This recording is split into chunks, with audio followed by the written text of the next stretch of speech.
In today's video, I'm going to teach you how to create a default selection button item with an attached open menu panel and turn it into a component set in your design workspace. We'll go through this in a clean and practical way so the setup is easy to understand and easy to reuse later in your project. The goal here is to build the visual structure first, organize it properly, and then prepare it for interactive prototyping. To begin, draw a default selection button item frame block. This will act as your base state, so make sure it looks the way you want the closed version of the control to appear. Think of this as the main trigger users would click or tap. Once that frame is in place, duplicate it so you have a second version to work from.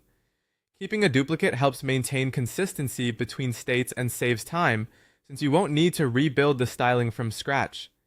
Now take that duplicated frame and append an open menu item list panel container immediately beneath it. This creates the expanded state of the element. Positioning matters here, so place the menu list directly under the selection button so it reads naturally as a drop-down or expanded menu. Make sure the spacing feels intentional and aligned, because even small layout inconsistencies can make interactive components feel less polished.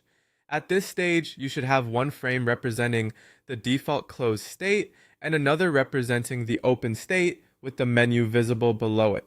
Next, group both frames together. This is an important organizational step because it keeps the related states connected and easier to manage. Grouping also helps you avoid selecting the wrong layer by accident when you start converting the design into a reusable system element. Once both frames are grouped, go to the top center of the page and click the Create Component Set Shortcut Link Tool option. This combines the grouped items into a component set, which is useful when you want multiple states of the same UI element to live together in a structured way. After that, move into the Prototype Properties Options Inspector column view, located in the Toolbar section on the right side. This is where you begin preparing the component set for interaction behavior. Even if you're not wiring everything up yet, entering the prototype area now sets you up for the next stage of interactive design and helps confirm that your component states are organized correctly. And that's it.